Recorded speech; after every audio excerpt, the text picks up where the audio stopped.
Well, welcome back to Caps and Cocktails with Tea, where every cap has a story, and of course, every story deserves a great cocktail.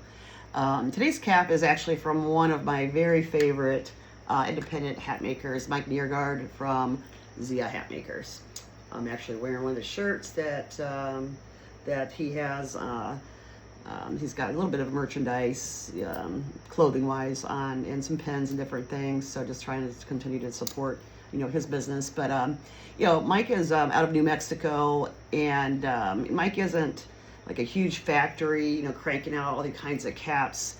He's just a one-man craftsman that just really pours his creativity into every piece of work that he makes, almost like a piece of artwork. I consider it. And the cap I'm going to show tonight is actually called the Tea Party, and the Tea Party was actually inspired by Pinhead's Pens. Pinhead's Pens is a group in the cap community that two guys, Bill and Luther, that they started making pens at a time where there wasn't anybody really else doing it at the time, other than the pens that came with Boston Scally, for instance, and they wanted to just kind of give another alternative, some pens that they would like to wear. So that's how Pinhead's Pens got started. So this is their logo, by the way. They always give stickers out when you order pens from them. The Tea Party, which was what Mike had said was the inspiration for this particular cap. This is the Tea Party sticker. And it's cool that Pinhead's Pens, they always do a sticker with their pens, but this is the actual pen, if you can see that. And it's a super cool pen. So, Mike had described that he got the idea, the artwork of, that's the Patriot hurling a crate of tea overboard during the Boston Tea Party. And he took that idea, transformed it, and kind of made it into wearable art, if you will.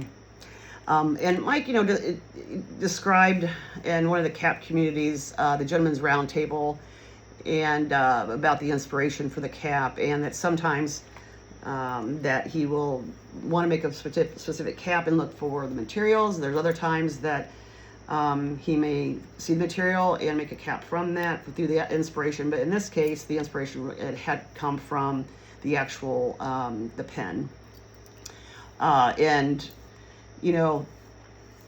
in regards to the cap community, there's, Mike is really well respected and regarded because, I don't know him personally, but just in talking to him a few times through different forums in the cap community, just a nice guy and just a good human. And Zia, where that kind of came from, and I actually have a shot glass, which is from one of my other caps that I had gotten from Zia Hatmakers, and I have 4 Zias. I have the Massacre, the Storm, the Nug, which is super cool, one of my favorites, and of course now the Boston Tea Party.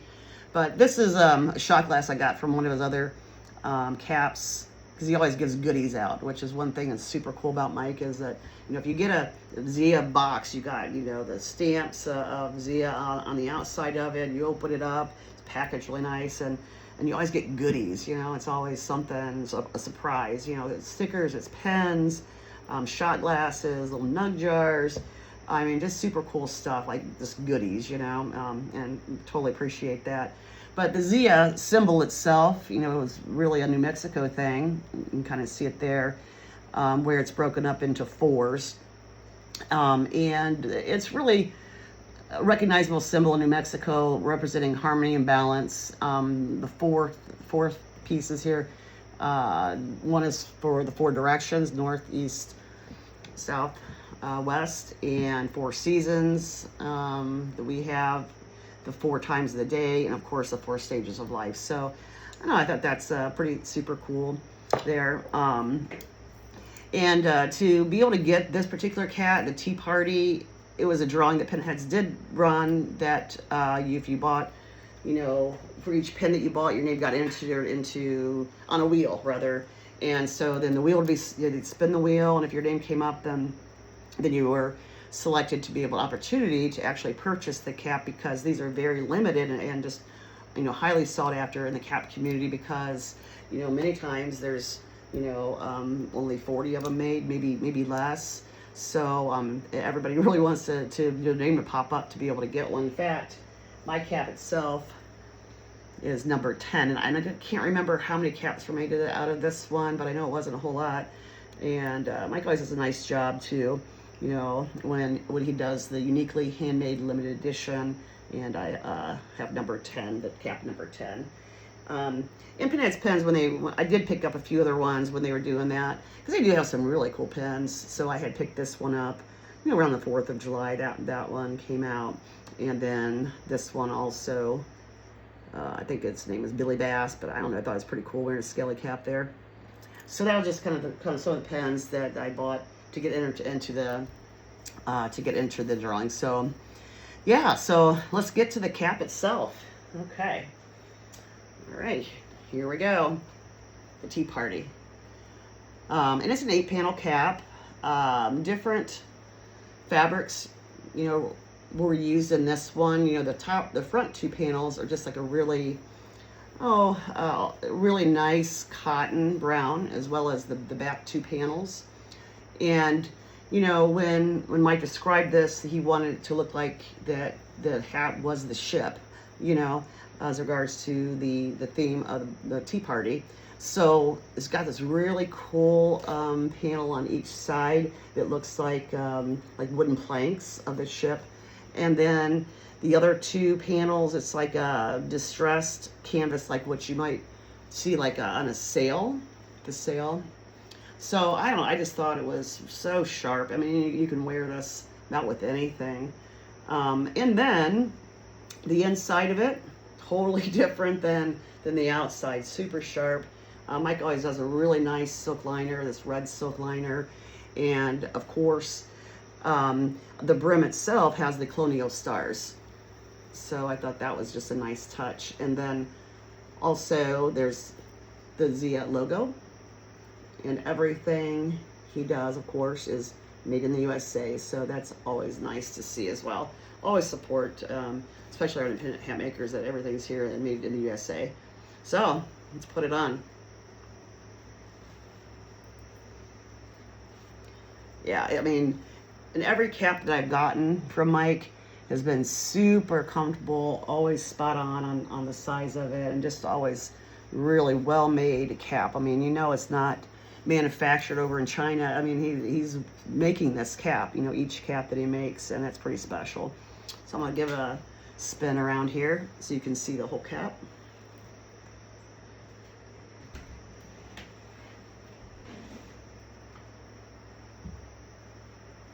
Yeah, but yeah, totally love this cap. And it's kind of cool how you can kind of see a little bit of the what's underneath the brim here too. But like I said, I mean, you could wear this cap with just about anything, I think. And it looks pretty cool with the t-shirt too, I think. So, you know, every cap deserves a great drink. So, you know, today's story, of course, based on the Boston Tea Party. And that tea was thrown, you know, into the river there. So, but this is not going to be. This is actually going to be thrown into an old-fashioned, this tea. Okay. So, along with the cap, and of course the pen, there was also some tea in there. So, kind of cool that yet another smaller business owner then collaborated yet again and threw some tea in there. And it's called the Bearded Man Provisions. The kind of tea that it is fireside. And man, I mean, if you could smell this stuff, I mean, I've already done a couple things with it, but it smells incredible. And I'm not a tea drinker, I'm a coffee drinker, but this may sway me a bit on the tea. But I'll just kind of read the ingredients. It has organic black tea leaves, organic asam tea leaves, I don't know, organic cinnamon chips, chicory, pecan pieces, orange peel, and natural flavors. So, I mean, just incredible smelling. I mean, you can really smell the nuttiness, like earthiness to it. And so I wanted to use this in my drinks. So not making a traditional old-fashioned, because I did want to make put the tea into the old-fashioned and make it a harbor old-fashioned rather. But I also did another thing. I did do a cold brew So what I did was I put a couple tablespoons of the loose leaf tea into a jar with about a cup of water and just let it sit overnight, because I wanted to make a nice tea, because I really want to taste the flavor of the tea itself, because it just smells fantastic, you know. So I did do that, but instead of just steeping tea, you know, hot tea, I actually made a really, really nice syrup out of it. And I just put, of course, you know, a couple tablespoons, maybe three or four tablespoons actually of the tea, and a cup of water, and about 3/4 a cup of sugar, and just put it on the stove and just simmered it for a while, strained out the tea leaves, let it cool, and then put it into this. And I liked it so much that I actually made an extra batch so that I could keep it in my refrigerator in the bar, because I know 100% that I'm going to be using this for lots of things, and especially old fashions. So first thing here is, you know, I'm going to do just a iced tea, just a cold brew tea. So I already got my my hillbilly glass all loaded up in here, ready to go. And so I do have to strain out the tea leaves first. And I could not find my small strainer, so I mean, I've got this guy. I mean, I found it in the kitchen. I don't know what it's used for in the kitchen necessarily, but yeah. So what I'm gonna do is strain this. So I'm gonna strain the leaves out so that I can use it in my drink, and we'll just see how this goes, because this is just giant. It's like that. Oh boy, yeah, and a little cup down there too. It's like that movie, Chris Farley, what was it? Billy Boy or something like that, or Tommy Boy. You know, it's like that fat man and a fat guy in a little coat. Well, this is what we're looking at, you know. It's a fat strainer and a little jar. Man, okay, we'll see how this goes so far. Whoa, okay, all right. Well, that's about filled to the top, I think, there. So you can kind of see like a lot of the stuff that's in with the tea leaves. And man, it smells good. It smells really fantastic. So I'm gonna get rid of that and bring my hillbilly cup on over here. Before I do that though, being very carefully, I'm gonna just cut a lemon in half and just squeeze a lemon into it, just half a lemon. But because I just really want to let the I really mostly just want to let the tea do its thing. So squeeze a lemon, just get some lemon juice in there. Yeah, that lemon was pretty sad. It wasn't a big guy like some of them. It wasn't as big as some of them, so I'm just going to do this old school style, just squeeze more in there. All right. Okay, I'm going to pour the tea in.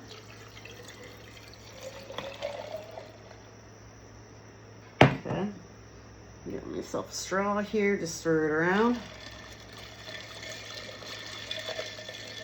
Let me see how that tastes without any sweet. I don't really like a real sweet tea. I like a little bit, but not overly sweet, and like not ultra sweet. So I'm just going to taste it by itself. And you can really taste the hickory in there. Very good, but it does need just a little bit of sweet. So the thing about it is cool is that this is the same kind of flavoring of tea, but now it's just in a syrup. So I'll give it a couple squirts, because this stuff does go a long way. A little goes a long way on the syrups.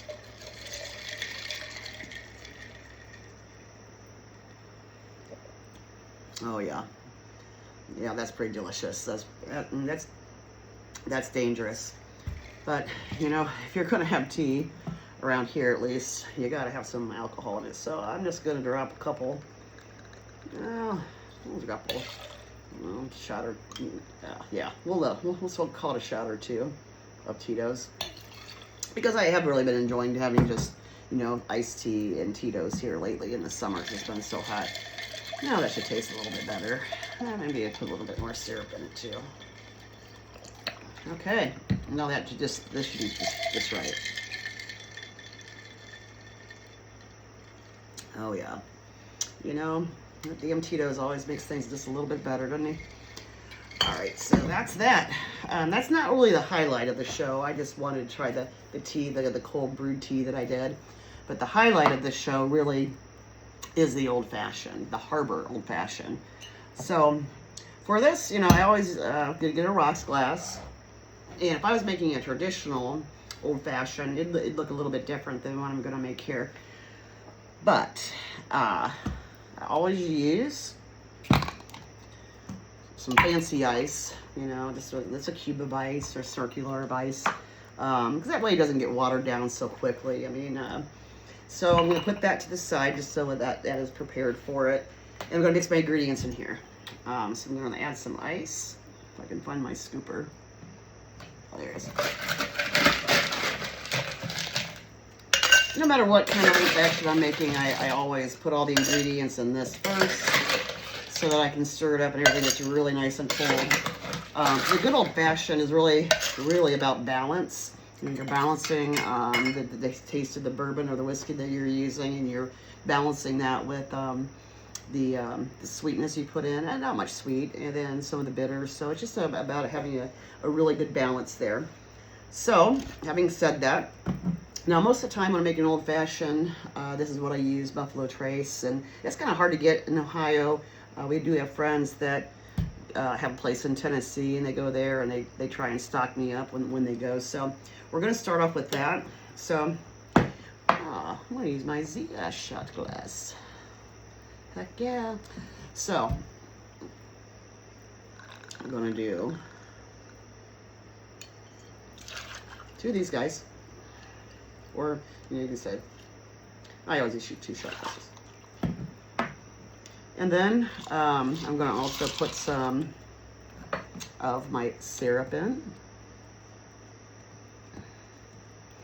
Okay. And you know, you can measure it out. Again, and you know, it is about balance. But this is usually what I use when I'm putting a syrup in there. Now you can put just like if there's a regular old-fashioned, just you know, sugar. You could use it as simple syrup.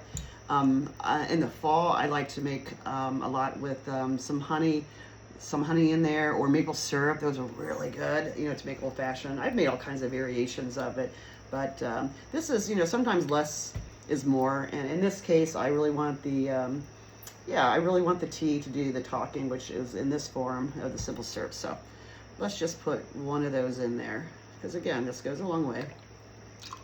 Okay. And then I'm going to use just regular, not orange or any flavor kind of bitters. Just, you know, about 3 or 4 dashes of bitters in there. 1, 2, 3, 4. That's good. And then we got to stir it up. Get everything. Yeah, you want to really stir it pretty good here. You want it to be really cold. And I'll just strain it into my cup. But I mean, I love making old-fashions in my bar, but knowing my crowd, sometimes I know exactly the type of old-fashioned that we're going to want. Because typically, you know, I'll use an orange zest and some of the darker cherries. But sometimes I'll put a little cherry juice in there because I just know that person likes theirs a little sweeter, or someone might that I know might really enjoy like a maple flavor to it of a syrup. So yeah, I think that's good. Okay, so we want to strain this then into the rocks glass.